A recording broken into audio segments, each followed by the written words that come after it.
our government is in process of drafting a legislation which will give higher punishment for cases of love jihad. In Assam, this is rampant. People put their Hindu name in Facebook, lure a girl, and after marriage the girl discovered that the boy is not the same boy whom I married. Victim must get adequate justice.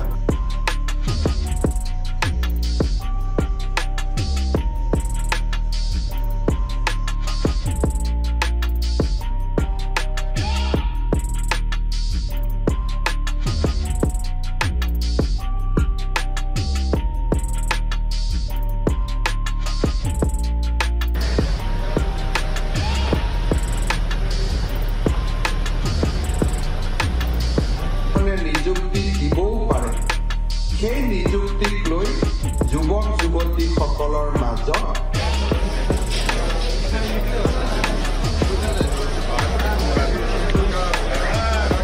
কিনা বেচাত আমি বাধা দিব নোৱাৰো কিন্তু অসম চৰকাৰে নতুনকৈ সিদ্ধান্ত লৈছে যে এজন হিন্দুৰ মাটি মুছলমানে কিনিবৰ বাবে আৰু এজন মুছলমানৰ মাটি হিন্দুৱে কিনিবৰ বাবে মুখ্যমন্ত্ৰীৰ অনুমোদন লোৱাৰ পিছতহে লেণ্ড চেল পাৰ্মিশ্যন হ'ব।